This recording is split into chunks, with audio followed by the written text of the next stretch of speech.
Halo teman-teman, welcome back to my channel. Di video kali ini saya akan menceritakan kisah nyata tentang hanian tak bertuan. Bagi kalian yang belum subscribe, di-subscribe dulu biar saya tambah semangat buat kontennya. Oke, langsung saja kita ke ceritanya. Cerita ini adalah sebuah cerita lama yang dari dulu tidak ingin aku bagikan. Karena selain sempat membuat trauma, aku dulu juga khawatir dengan dibagikannya cerita ini, membuat banyak hal yang tidak diinginkan bisa terjadi. Singkat cerita, setelah aku beranjak dewasa, lakon story akhirnya ada. Dan sejak saat itulah, aku mulai memutuskan untuk membagikan cerita ini agar orang di luar sana tidak sampai mengalami apa yang waktu itu aku alami. Karena perlu kalian tahu, tidak hanya aku, ada beberapa orang yang juga mengaku pernah mengalami cerita ini. Sampai saat ini saya masih belum bisa memastikan apa yang malam itu saya alami. Bahkan, saya juga seolah masih tidak percaya jika saya akhirnya bisa selamat. Karena sepertinya, waktu itu saya sudah tidak ada di dunia ini. Bahkan, banyak juga orang yang bilang jika saat itu aku dan keluargaku sudah mati. Lakon story. Bismillahirrahmanirrahim. Hunian tak bertuan. Semua nama, tempat dan waktu dalam cerita ini disamarkan. Mohon maaf bila ada kesamaan. Kami sama sekali tidak bermaksud menjelekkan nama instansi atau apapun. Di sini kami hanya membagikan sebuah pengalaman, tentu saja dengan semuanya yang sudah kami samarkan sedemikian rupa. Bagi kalian yang sudah tahu lokasi asli dalam cerita ini, simpan saja informasinya untuk diri kalian sendiri dan tetaplah berhati-hati. Malang, Jawa Timur. Pukul 18.30 waktu Indonesia Barat. BRRSSSSS. SSSSS.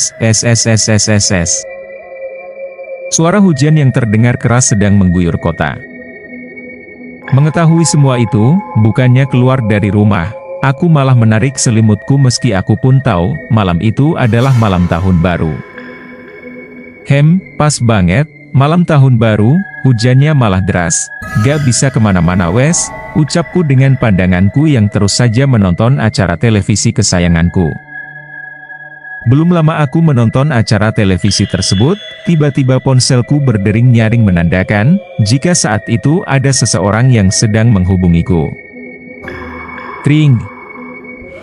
Dan tanpa lama-lama lagi, aku pun seketika mengangkat telepon tersebut karena aku pun tahu, waktu itu yang tertera di layar ponsel adalah nama dari Pak Puspo, yang tidak lain dan tidak bukan, Pak Puspo adalah customer lamaku dari Banyuwangi. Benar sekali mas, saya dulu memang bekerja di bidang tour dan travel. Pak Puspo adalah salah satu customer saya dari daerah Banyuwangi. Setiap Pak Puspo hendak berkunjung ke Malang dan sekitarnya, beliau selalu menghubungi saya. Dan seperti halnya malam itu, Pak Puspo memang tiba-tiba menghubungi via ponsel yang tanpa disangka-sangka. Telepon dari Pak Puspo itulah yang menjadi awal di mana semua kejadian itu bermula. Halo, selamat malam Pak, ucapku sopan. Malam mas, saya mau ke Malang nih, rencana, saya mau tahun baruan di sana. Ini saya masih perjalanan, prediksi saya kalau tidak macet saya sampai sana sekitar pukul 21 malam. Kalau masnya gak sibuk, bisa nyusul ke villa saya ya. Nanti saya kasih tahu tempatnya. Soalnya, saya butuh masnya. Hehehe. Ucap Pak Puspo yang terdengar memang sedang di dalam perjalanan. Mendengar hal itu, aku pun mengiyakan permintaan Pak Puspo karena aku pun tahu, hubunganku dengan Pak Puspo bisa dibilang memang sangat baik. Pak Puspo ini adalah salah satu customer yang sangat baik mas. Selama di Malang, sayalah yang selalu menyiapkan, memandu dan menemaninya ketika keliling kota. Untuk itulah, ketika beliau meminta pertolongan, saya selalu bilang iya dengan tidak sekalipun berani membantahnya. Lakon story. Hingga akhirnya, setelah obrolanku malam itu, aku pun kembali melanjutkan aktivitasku yaitu menonton acara televisi karena aku pun tahu, Pak Puspo masih belum sampai di kotaku. Dan singkat cerita, waktu pun berlalu begitu saja. Malang, pukul 21.30 waktu Indonesia Barat. Malam itu, Pak Puspo sudah sampai di villa yang sepertinya sudah dipesan sebelumnya.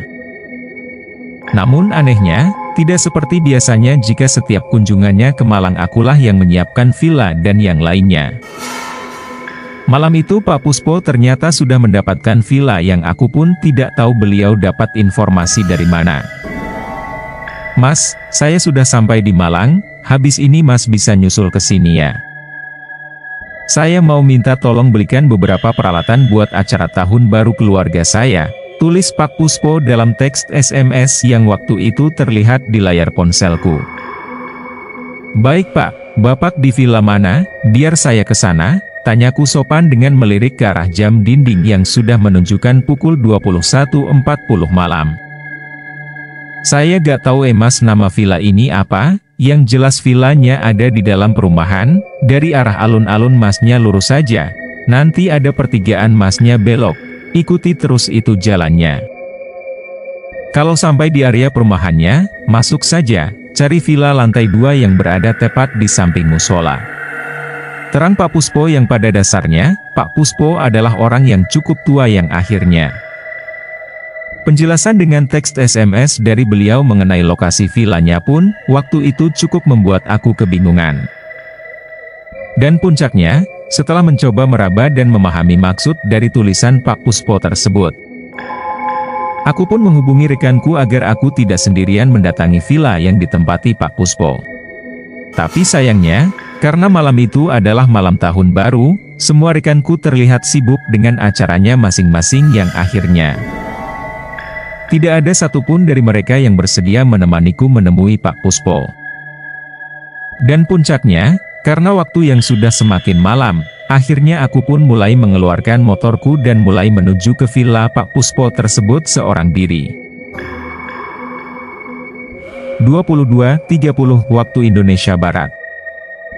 Sesuai arahan dari Pak Puspo sebelumnya, malam itu aku pun sampai di sebuah komplek perumahan yang terlihat cukup mewah dengan bangunan rumahnya yang terlihat sangat besar. Meski saya tinggal di kota yang sama, saya juga baru tahu kalau di daerah tersebut ada komplek perumahan yang cukup besar. Karena selain tempatnya terpencil, akses menuju ke perumahan tersebut bisa dibilang sangat sulit dan jauh dari jalan utama. Hal itulah yang akhirnya membuat saya sama sekali tidak mengetahui jika sebelumnya ada komplek perumahan di daerah tersebut. Lakon story. Di situ, sebelum masuk ke dalam komplek perumahan, tentu saja aku berhenti sejenak di portal Satpam dengan niatan ingin meminta izin sebelum memasuki area perumahan tersebut. Tapi sayangnya, ketika aku sampai di pos Satpam, malam itu aku seolah tidak dihiraukan meski aku pun tahu. Tepat di depanku ada seorang bapak Satpam yang sedang tertidur lelap. "Pak, permisi Pak," ucapku sambil mulai turun dari motorku dan berjalan pelan ke arah pos Satpam tersebut. Tapi sayangnya, sudah berulang kali aku memanggilnya. Pak Satpam terlihat tetap nyenyak dalam tidurnya dengan suara dengkurannya yang juga sudah terdengar semakin keras saja. RRRGGGG, RRRGGGGGGGG, RRRGGGGGG. Mengetahui semua itu, aku pun memutuskan untuk langsung masuk ke area komplek perumahan karena kebetulan portal di area depan perumahan memang dalam keadaan terbuka. "Halah masuk saja wes, Pak Satpamnya gak bangun-bangun," ucapku pelan dengan mulai menjalankan kendaraan. Disitulah, ketika aku baru saja memasuki area perumahan, pikiranku yang sebelumnya tenang, perlahan mulai keheranan karena malam itu, untuk pertama kalinya aku melihat sebuah komplek perumahan yang memiliki pemandangan yang sangat indah. Buset, di daerah sini ternyata ada perumahan sebesar ini, pikirku terheran-heran dengan terus melajukan kendaraanku yang saat itu sudah semakin jauh masuk ke dalam. Tapi sayangnya, meski memiliki pemandangan yang sangat indah, semakin aku masuk jauh ke dalam, pandanganku yang sebelumnya jelas, perlahan mulai terhalang karena kabut yang turun malam itu benar-benar sangat tebal. Dan tanpa memperdulikan semua itu, aku pun terus saja melanjutkan perjalananku mengitari komplek perumahan tersebut dengan sesekali pandanganku yang menoleh ke kanan dan ke kiri. Di situ, tentu saja aku pun mencari ciri-ciri villa yang sesuai dengan apa yang Pak Puspo katakan. Sebuah villa berlantai 2 dengan adanya musola yang berdiri di sampingnya.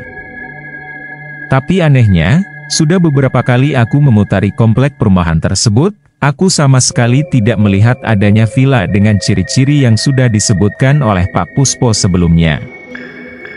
Tidak kehabisan akal, aku pun akhirnya berhenti di salah satu perempatan jalan di area komplek perumahan tersebut, dan dengan sigap, aku kemudian mencoba menghubungi Pak Puspo via telepon.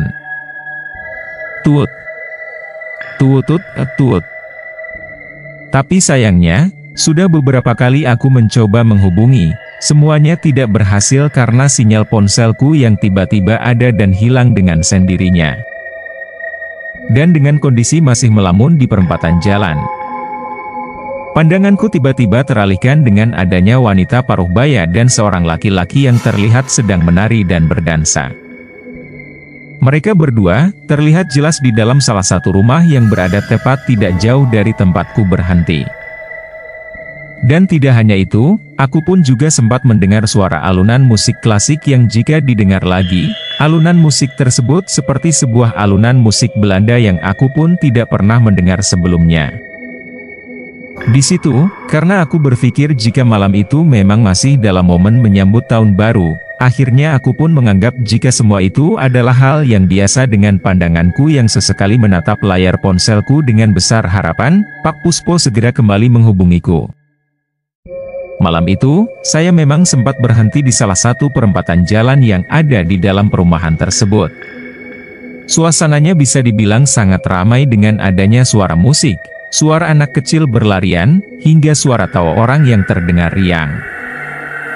Tapi di situ, di area jalanan, saya tidak melihat apapun, yang ada hanya kabut tebal yang terus saja membatasi pandangan. Semuanya memang terdengar dan terlihat ramai, tapi di dalam rumah masing-masing bukan di luar. Lakon story. Hingga akhirnya, tidak lama setelah itu, aku tiba-tiba mendengar suara gemerincing lonceng kecil yang setelah kutoleh, dari kejauhan, ternyata nampak pedagang sate ayam yang terlihat sedang mendorong gerobaknya ke arahku. Mengetahui semua itu, aku pun sedikit lebih lega karena aku berpikir, jika sampai nanti Pak Puspo belum menghubungiku, aku bisa bertanya kepada tukang sate tentang keberadaan musola di area perumahan tersebut. Alhamdulillah, ada tukang sate, mending aku diam di sini saja wes, nunggu telepon dari Pak Puspo sambil nunggu tukang sate itu sampai di sini. Kalau sampai sini kan bisa tanya, pikirku dalam hati dengan pandanganku yang terus saja menatap ke arah tukang sate tersebut. Dari kejauhan yang dimana, tukang sate tersebut terlihat terus saja berjalan sangat pelan ke arahku. Kerincing, kerincing, kerincing. Tapi sayangnya, setelah beberapa saat berjalan ke arahku, bukannya lurus dan sampai di tempatku berhenti. Tukang sate tersebut malah terlihat berbelok ke arah pertigaan yang ternyata, di seberang tempatku berdiri saat itu, ada lagi sebuah pertigaan jalan. Mengetahui semua itu, aku pun seketika menyalakan kendaraanku dan bergegas mengejar tukang sate tersebut karena yang ada di dalam pikiranku, jika aku sampai kehilangan jejaknya, aku pasti kesulitan akan bertanya kepada siapa.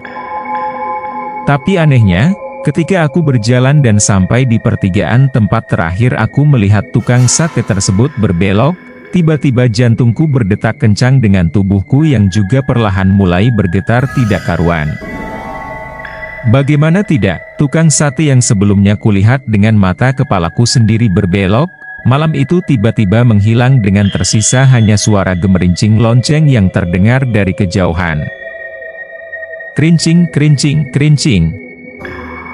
Mendengar hal itu, aku pun kembali mengikuti arah gemerincing lonceng tersebut dengan sedikit mempercepat laju motorku karena aku benar-benar tidak ingin kehilangan bapak-bapak tukang sate tersebut. Tapi sayangnya, Sudah beberapa lama aku mengejar dan mengikuti sumber suara gemerincing yang aku dengar. Aku sama sekali tidak berhasil menemukan keberadaan tukang sate tersebut. Malam itu, aku seolah-olah dipermainkan oleh suara gemerincing loncengnya yang ketika aku sudah berhasil mendekatinya, tiba-tiba suara gemerincing lonceng tersebut terdengar berubah menjadi di kejauhan begitu saja. Di situ, karena pikiranku yang mulai tidak nyaman, akhirnya aku memandangi setiap rumah yang ada di komplek perumahan tersebut dengan harapan, ada seseorang yang bisa aku tanyai. Malam itu, saya sebenarnya mendengar dan melihat adanya orang di setiap rumah yang ada di komplek perumahan tersebut. Saya dengar suara anak kecil, saya dengar suara ibu-ibu, saya dengar suara laki-laki dan masih banyak lagi. Dengan terus berjalan perlahan menaiki motor, saya kembali berkeliling dengan berharap ada rumah yang bisa saya hampiri. Karena saat itu, meski suasana terlihat ramai, pintu di setiap rumah tersebut semuanya tertutup dengan tidak adanya satu kendaraan pun yang terlihat terparkir. Di situ sebenarnya tidak hanya pedagang sate keliling mas, saya juga sempat beberapa kali melihat adanya orang yang berjalan di kejauhan, tapi anehnya setiap saya mendekatinya, orang yang kulihat tersebut selalu menghilang dengan sendirinya. Malam itu saya benar-benar seperti sedang dipermainkan. Lakon story. Waduh, tanya siapa lagi ini, pikirku.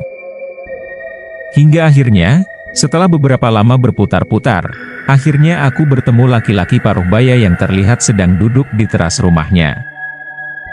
Laki-laki tersebut terlihat duduk santai, menghisap sebatang rokok dengan menatap ke arahku. Tanpa melewatkan kesempatan itu, aku pun seketika menghentikan motorku dan mulai bertanya kepadanya. "Selamat malam Pak, mohon maaf, mau tanya," ucapku sopan sambil berhenti di depan pagar dengan tidak masuk ke dalam rumahnya. Dan tanpa menjawab perkataanku, laki-laki tersebut hanya diam sambil mulai berdiri perlahan. Disitulah, perasaanku yang sebelumnya sudah kebingungan, seolah semakin bertambah ketika aku tahu, ternyata laki-laki tua tersebut dalam keadaan pincang. Dan dengan terus tersenyum sopan, aku pun hanya diam sambil sesekali melirik ke arah rumahnya yang terlihat lebih gelap daripada yang lainnya. "Mohon maaf Pak, di perumahan ini, apakah ada musola atau masjid ya Pak? Kalau ada di sebelah mana?" tanyaku pelan. Tapi anehnya, bukannya menjawab pertanyaanku, laki-laki tua tersebut hanya menunjuk ke arah timur dengan mulutnya yang terlihat cukup kesusahan untuk berbicara. Ucap laki-laki tua tersebut. Disitulah, aku pun semakin kaget karena ternyata, laki-laki tua tersebut selain pincang, beliau sepertinya tunawicara, bisu. Dan dengan mengucapkan terima kasih, dengan sopan aku pun mulai menyalakan motorku dan mulai berjalan ke arah yang sudah ditunjukkan oleh laki-laki tua tersebut. Dan puncaknya, setelah beberapa lama berjalan, akhirnya aku pun sampai di ujung jalan yang dimana, disitulah akhirnya aku melihat adanya sebuah musola kecil yang terlihat cukup redup lampunya.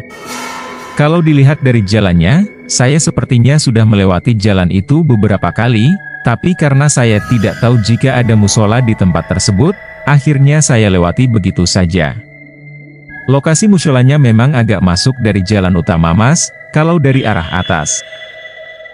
Posisi musola tersebut bisa dikatakan memang tidak terlihat karena tertutup bangunan villa, lakon story. Ya Allah, ini dia musolanya. Pantesan gak kelihatan dari jalan, orang musholanya di dalam, kalau lewat sini sih aku tadi sudah beberapa kali, pikirku. Dengan melirik ke arah jam tanganku yang malam itu sudah menunjukkan pukul 23.10 malam. Singkat cerita, setelah motor sudah kuamankan, aku pun berjalan masuk ke area villa melalui pintu yang ada di samping bangunan villa tersebut karena saat itu hanya pintu sampinglah yang terlihat terbuka. Dan tidak hanya itu, malam itu pandanganku juga sempat melihat ke arah dalam musola yang dimana, waktu itu ada sekitar 4 orang berbaju putih yang terlihat sedang duduk bersila membelakangiku. Di dalam musola aku melihat ada beberapa orang berbaju putih sedang duduk bersila membelakangi Mas. Semuanya duduk menunduk dengan suaranya yang terdengar bergumam seperti orang yang sedang berdoa atau berzikir. Tapi di situ, aku juga tidak terlalu bisa mendengarnya dengan jelas karena suara orang di dalam musola masih kalah dengan suara musik klasik yang terdengar dari dalam villa. Lakon story. Hingga akhirnya, dengan tidak menghiraukan semua itu, aku pun terus saja berjalan menaiki tangga kecil dan akhirnya, aku pun sampai di pintu samping villa tersebut. Tok tok tok tok tok tok, selamat malam, Pak Puspo. Ucapku pelan sambil mulai mengetuk pintu samping villanya. Di situ, selain mengetuk, aku juga sempat melihat ke arah dalam villa karena perlu kalian tahu, bentuk pintu dari villa tersebut adalah pintu dengan banyak sekali kaca. Jadi, meskipun aku belum dibukakan pintu, malam itu aku bisa melihat ke arah dalam villa. Pertama kali melihat keadaan dalam villa tersebut, ya biasa-biasa saja Mas. Ada meja kursi seperti villa pada umumnya. Namun lampunya, meskipun lampunya dari bohlam warna putih, tapi terlihat redup dengan aroma yang tercium di sekitar villa adalah aroma bunga melati yang cukup kuat. Lakon story. Singkat cerita, setelah beberapa saat aku mengetuk pintu, aku pun akhirnya dibukakan oleh seorang wanita muda seusiaku yang dimana, aku sama sekali tidak pernah melihatnya sebelumnya. Jika wanita tersebut adalah istri atau putri dari Pak Puspo, seharusnya aku masih bisa mengenalinya, tapi malam itu, aku sama sekali tidak mengenali wanita tersebut.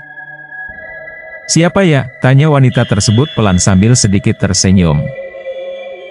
Oh, saya cari Pak Puspo Mbak, ucapku sopan dengan sedikit terbata-bata. Walah iya, silahkan masuk. Dia masih keluar, kamu bisa tunggu di dalam sini bersamaku, ucap wanita tersebut menambahkan. Gak usah masuk deh Mbak, saya tunggu di luar saja, hehehe, ucapku pelan sambil menolak tawaran dari wanita tersebut. Waktu itu saya memang menolak ajakannya untuk masuk ke dalam villa Mas, entah apa yang saya pikirkan. Yang jelas, saya merasa kurang enak jika harus masuk ke dalam villa yang dimana, di situ ada seorang wanita dengan tidak adanya Pak Puspo. Ditambah, waktu itu sudah hampir tengah malam. Lakon story. Singkat cerita, aku pun akhirnya berjalan dan duduk di tangga teras musola yang memang berada tepat di samping villa tersebut. Dari arah musola, aku memang masih bisa melihat ke arah dalam villa yang dimana, selain adanya wanita, ternyata di dalam villa tersebut ada nenek-nenek tua yang sedang duduk di kursi roda. Nenek-nenek tersebut terlihat diam di atas kursi rodanya dengan mendengarkan musik klasik yang berbunyi dari piringan hitam yang terlihat terus saja berputar. Dan dengan tidak memperdulikan semua itu, aku pun tetap duduk dengan mulai menyalakan rokok yang ada di tanganku sembari sesekali melihat ke arah jam tanganku yang sudah menunjukkan pukul 23.30 malam. Tapi anehnya, belum lama aku duduk, malam itu aku tiba-tiba mencium aroma bunga melati yang tercium dengan cukup kuat. Dan tidak hanya kuat, sumber aroma bunga melati tersebut, benar-benar tercium dari dalam musola yang ada di belakangku. Waduh, kok baunya bunga melati sih, pikirku dengan sesekali menoleh ke arah musola. Namun di situ, karena aku menganggap jika sumber bau tersebut adalah parfum dari beberapa orang yang ada di dalam musola, aku pun akhirnya hanya diam dengan terus menghisap aromanya yang semakin lama sudah tercium dengan sangat kuat saja. Dan tidak berhenti di situ saja, ketika aku masih duduk menunggu, aku juga sempat beberapa kali melihat ada orang yang lewat begitu saja di area jalan dari arah timur menuju ke arah barat. Ada perempuan dan laki-laki yang berjalan cepat, ada kakek-kakek yang melintas pelan dan ada juga beberapa gerombolan orang yang terlihat sedang berjalan. Mengetahui semua itu, aku pun akhirnya sedikit tenang, karena aku menganggap, jika area perumahan tersebut ternyata tidak sesepi yang aku pikirkan. Ternyata banyak juga orang yang warawiri, tadi tak kirain komplek ini sepi. Tapi ya wajar sih, Namanya juga mau tahun baru, ucapku dengan telingaku yang terus saja mendengar suara alunan musik klasik ditambah suara tawa dari anak kecil dan suara obrolan beberapa orang yang terdengar dari arah rumah yang ada di sekitar tempat tersebut. "Mas ngapain?" Suara bapak-bapak terdengar mengejutkanku yang setelah kutoleh. Ternyata aku disapa oleh seseorang berbaju putih yang sepertinya orang tersebut adalah orang yang sebelumnya kulihat sedang berzikir di dalam musola. "Oh anu Pak lagi nunggu orang hehe," jawabku sopan. "Mending pulang saja Mas, baumu harum, daripada kamu nanti bisa tinggal di sini," ucap bapak-bapak tersebut lalu pergi begitu saja meninggalkanku. Mendengar hal itu, aku pun hanya tersenyum dengan pikiran yang masih tidak mengerti apa yang baru saja bapak-bapak tersebut ucapkan. Singkat cerita, waktu itu pun aku terus menunggu sambil perasaanku yang perlahan sudah mulai bosan karena aku pun tahu, waktu itu malam pergantian tahun sudah hampir sampai pada waktunya. Halah, ini kalau Pak Puspo gak datang-datang, aku gak bisa menikmati tahun baru dengan teman-temanku keluhku dengan sesekali menatap aktivitas yang ada di dalam villa sembari sesekali menoleh ke arah belakangku yang dimana, di dalam musola masih ada beberapa orang yang duduk bersila dengan terus menunduk diam. Hingga akhirnya, waktu pun benar-benar berlalu begitu saja. Pukul 00.10 waktu Indonesia Barat. Malam itu, aku benar-benar melewati malam tahun baru dengan hanya duduk menunggu di depan musola. Anehnya, ketika pergantian tahun tiba, jangankan suara trompet, suara petasan, kembang api atau semacamnya, aku sama sekali tidak melihat ataupun mendengar suaranya. Padahal seharusnya meski dalam keadaan berkabut, setidaknya aku masih bisa mendengar adanya suara petasan mengingat, letak perumahan ini memang berada di sebuah perbukitan. Namun saat itu, aku sama sekali tidak melihat adanya apapun selain kabut tebal yang menutupi, ditambah suara musik klasik yang sebelumnya terdengar pelan. Waktu itu tiba-tiba juga sudah tidak lagi terdengar. Sekitar lewat tengah malam, saya sudah tidak lagi mendengar suara musik ataupun suara orang di perumahan tersebut. Bahkan saya juga tidak melihat adanya kembang api menyala ataupun suara petasan yang biasanya selalu terdengar ketika pergantian tahun. Padahal di kota itu, sedang pesta besar menyambut tahun baru, kembang api di mana-mana. Petasan berbunyi di setiap sudut kota dengan segala hiruk-pikuknya. Tapi anehnya, dari komplek perumahan tersebut, saya tidak mendengar apapun. Suara musik dan suara tawa orang penghuni villa yang sebelumnya masih sempat terdengar, waktu itu juga tiba-tiba menghilang. Ya bisa dikatakan setelah waktu tahun baru sudah lewat, semuanya tiba-tiba hening begitu saja. Lakon story. Singkat cerita, aku pun akhirnya memutuskan untuk hendak berpamitan kepada wanita penghuni villa tersebut karena selain mengantuk. Waktu itu aku sudah sangat kelelahan dan kedinginan. Waduh, mending aku pulang saja wes. Kalau lama-lama di sini, aku bisa kedinginan, ucapku dengan aku yang mulai berjalan pelan mendekati pintu villa tersebut. Tapi sayangnya, ketika aku kembali berteriak memanggilnya, wanita tersebut tak kunjung ada. Mbak, saya mau pulang saja mbak, teriakku. Tapi anehnya bukannya mendapatkan jawaban, waktu itu pandanganku malah teralihkan dengan adanya nenek-nenek yang sebelumnya duduk di kursi roda. Waktu itu kursi rodanya tiba-tiba terlihat bergerak maju mundur dengan sendirinya seolah sedang didorong oleh seseorang. Hah, kok gerak sendiri sih kursi rodanya, nenek gak apa-apa, teriakku kencang. Disitulah, dengan perlahan, nenek-nenek yang sedari tadi terlihat terus menunduk tersebut akhirnya menoleh ke arahku. Dan setelah nenek-nenek tersebut menoleh, jantungku langsung berdetak kencang, nafasku tersendat dengan tubuhku yang juga seketika bergetar hebat. Bagaimana tidak, dengan mata kepalaku sendiri, aku melihat wajah nenek-nenek tersebut terlihat melepuh seperti orang tersiram air keras.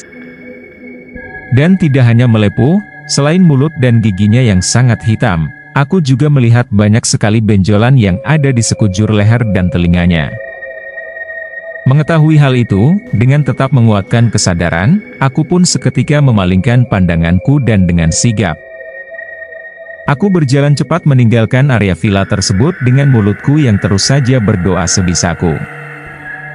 Ya Allah, ya Allah, ya Allah, ya Allah, ucapku bergetar.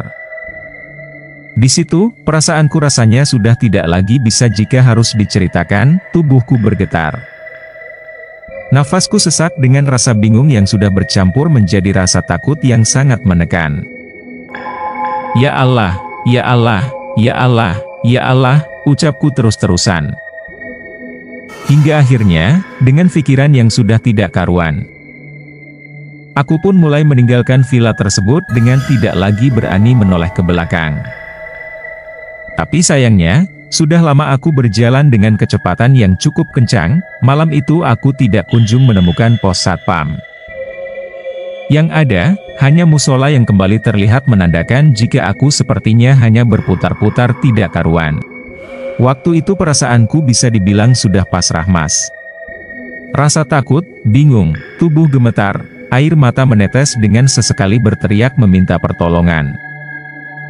Rasanya sudah capek aku lakukan. Aku berputar di tempat tersebut hampir 30 menit mas. Semua perempatan jalan sudah kucoba dan hasilnya sama. Aku kembali ke tempat itu saja. Dan parahnya, ketika aku masih kebingungan mencari jalan keluar, kondisi perumahan tersebut tiba-tiba juga berubah menjadi sangat sepi. Semua lampu mati dengan orang yang sebelumnya terlihat ramai, waktu itu juga sudah tidak ada. Lakon story. Hingga akhirnya, setelah beberapa lama aku terus mengendarai motorku, tiba-tiba aku melihat adanya pedagang sate yang sedang mendorong gerobaknya. Pedagang sate tersebut terlihat berjalan pelan di kejauhan dengan sesekali membunyikan lonceng yang sepertinya sudah pernah aku dengar sebelumnya. Krincing, krincing, krincing.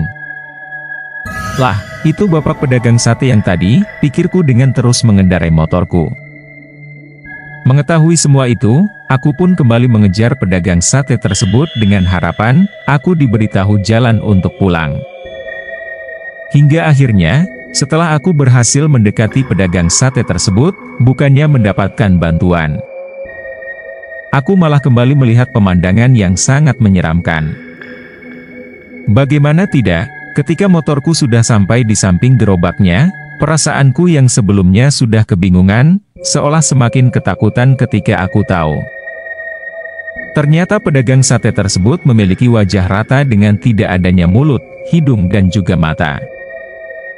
Meski saya tidak bisa melihat dengan jelas, saya masih bisa memastikan jika pedagang sate itu wajahnya rata mas. Dia terus saja mendorong gerobaknya dengan sesekali membunyikan lonceng yang ada di tangannya. Lakon story.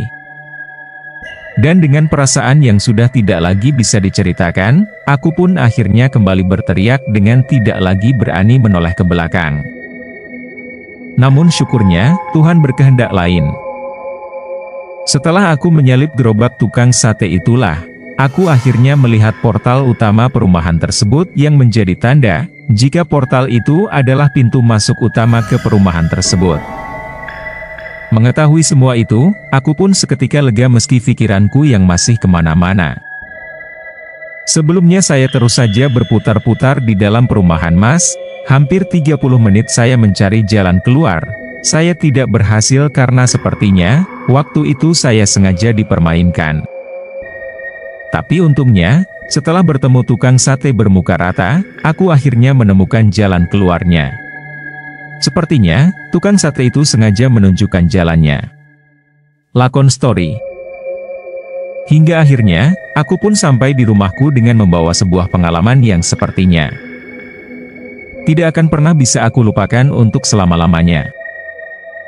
Dan tidak berhenti di situ saja, semuanya semakin membingungkan ketika sesampainya aku di rumah, aku melihat ponselku sudah banyak sekali laporan panggilan tidak terjawab dari Pak Puspo. Bahkan, dengan sigap, tentu saja waktu itu aku seketika menelepon kembali Pak Puspo untuk memastikan di mana keberadaannya. Tapi sayangnya, Pak Puspo tidak menjawabnya karena mungkin Pak Puspo sudah lelap dalam tidurnya. Keesokan harinya, karena pikiranku yang masih tidak enak dengan Pak Puspo, aku pun memutuskan untuk kembali mengunjungi villa tersebut. Tapi anehnya, Semuanya semakin membingungkan ketika sesampainya aku di komplek perumahan tersebut. Bukannya seperti sebelumnya, pagi itu aku melihat keadaan komplek perumahan tersebut tiba-tiba sudah dalam keadaan terbengkalai tidak karuan. Keadaan jalan yang rusak, kondisi pos satpam yang sudah hancur, semua bangunan villa yang terbengkalai, sudah cukup membuat tubuhku kembali bergetar dengan keringatku yang sudah keluar bercucuran. Astagfirullah, kok perumahan ini jadi begini sih? Pikirku dalam hati dengan pandanganku yang terus saja menatap ke sana dan ke sini. Dengan menguatkan semuanya, aku pun terus saja mengendarai motorku untuk naik ke arah villa yang sudah aku datangi sebelumnya. Dan hasilnya, memang benar, villa dan musola tersebut benar-benar sudah terbengkalai dengan bentuk bangunan yang sudah rusak semua. Dan tidak hanya di villa itu, satu komplek perumahan yang memiliki luas beberapa hektar tersebut benar-benar terbengkalai dengan tidak adanya satupun penghuninya. Mengetahui semua itu, kakiku seketika lemas, jantungku berdetak dengan nafasku yang seolah tiba-tiba terasa sulit untuk dihembuskan. Pagi itu, aku benar-benar masih tidak percaya dengan apa yang sudah aku alami semalam. Ditambah, keterangan dari Pak Puspo yang ternyata sudah menungguku semalaman, seolah semakin meyakinkanku jika waktu itu aku memang salah jalan. Ya Allah, terus aku kemarin malam itu di mana? Ucapku dengan tubuhku yang terus saja bergetar ketakutan. Tidak puas dengan semua keadaan itu, akhirnya aku pun seketika mencari informasi dengan turun langsung ke desa yang ada di sekitar perumahan terbengkalai tersebut. Dan disitulah, akhirnya aku mendapat informasi jika perumahan tersebut memang terbengkalai sudah sejak dulu kala. Alasan kenapa perumahan tersebut terbengkalai, selain perumahan dibangun di atas tanah sengketa, banyak sekali kejadian mistis yang akhirnya membuat semua penghuni perumahan tersebut pergi begitu saja. Adanya cerita tentang orang gantung diri ditambah adanya cerita tentang satu keluarga yang terbakar hidup-hidup, seolah menjadi salah satu cerita kelam di balik terbengkalainya perumahan tersebut. Dan yang paling membuat aku terkejut adalah, menurut informasi dari beberapa warga, di area perumahan terbengkalai tersebut, ada sebuah kerajaan jin atau perkampungan setan yang memang sudah menjadi rahasia umum bagi warga yang tinggal di sekitarnya. Mendengar semua itu, aku pun hanya diam dengan tidak mau lagi menceritakan apa yang sudah aku alami sebelumnya karena aku khawatir, jika ceritaku bisa membuat resah warga yang tinggal di sana. Dan puncaknya, aku pun menyimpan erat cerita tersebut dengan tidak sekalipun menceritakannya kepada siapapun. Masnya salah jalan itu mas, orang saya nungguin masnya di villa kok, saya gak kemana-mana. Malahan, masnya saya telepon berkali-kali gak bisa. Tutup Pak Puspo yang ternyata, letak villa Pak Puspo sebelumnya cukup jauh dari tempat yang telah kudatangi tersebut. Beberapa tahun kemudian, sekitar tahun 2020 hingga 2021. Selamat malam mas, dengan lakon story. Ucap suara perempuan yang ada di dalam telepon tersebut. Iya kak, ada yang bisa dibantu? Sahutku sopan. Saya mau cerita pengalaman mistis mas, apakah bisa? Sahutnya. Oh alah, iya kak, bisa banget. Silahkan, kakak punya pengalaman apa nih? Jawabku dengan penuh semangat karena saat itu, aku masih merintis dan belajar menulis cerita mistis dari orang-orang. Jadi begini mas, perkenalkan nama saya Bu Sinta, saya warga asli Jogja. Dulu saya waktu liburan ke Malang, saya dapat penginapan yang ternyata, di keesokan harinya, saya lihat penginapan tersebut ternyata sudah terbengkalai, sahut ibu-ibu tersebut menjelaskan. Hah, yang bener bu, sahutku kencang. Iya mas, beneran. Malahan saya sampai sekarang masih ingat lokasi dan jalannya, saya cari di Google Map, lokasi penginapan itu juga masih ada, terang ibu-ibu tersebut menambahkan. Singkat cerita, setelah informasi lokasi penginapan tersebut kudapatkan, jantungku kembali berdetak kencang karena asal kalian tahu, letak penginapan tempat Bu Sinta menginap adalah di dalam komplek perumahan yang pernah aku datangi sebelumnya. Dan akhirnya, seiring berjalannya waktu, aku pun mulai menuliskan pengalaman tersebut dengan besar harapan, di kemudian hari, tidak ada orang lain lagi yang mengalami hal serupa. Dengan menyamarkan semuanya, aku berharap tidak ada pihak manapun yang dirugikan dan agar semuanya tetap dalam keadaan tentram dan nyaman. Malang, November 2023. Pukul 22.30 waktu Indonesia Barat. "Ini beneran kita mau ke sana lagi?" tanya Pras dengan mulai mengotak-atik kameranya. Iya, biar semuanya tahu kalau lokasinya ada di tempat tersebut," ucap Rokim. "Apapun yang kalian lihat di sana nanti, diam saja, jangan berteriak dan jangan berlari. Perlu kalian tahu, dengan kita datang ke sana, sebenarnya kita sudah mengganggu. Oleh sebab itu, usahakan kendalikan diri kalian masing-masing. Itu wilayah mereka, itu kampung mereka, jangan main-main," ucapku dengan mulai mengikat tali sepatuku. Singkat cerita, sesampainya kami di komplek perumahan itu kembali, kami mulai melakukan penelusuran. Selain untuk membenarkan cerita, kami ingin melihat bagaimana keadaan perumahan tersebut untuk saat ini. Dan hasilnya, selain melihat perumahan yang bisa dikatakan sudah semakin hancur dan terbengkalai, kami juga banyak sekali melihat penampakan yang sepertinya sudah menjadi penunggu di setiap rumah yang ada di tempat tersebut. Tidak hanya itu, kami juga sengaja memasuki villa tersebut meski pada akhirnya, kami harus menyerah karena faktor keamanan yang memang perlu kami utamakan. Malam itu, malam Jumat Legi di bulan November 2023. Kami ke sana, kami masuk dan melihat semuanya.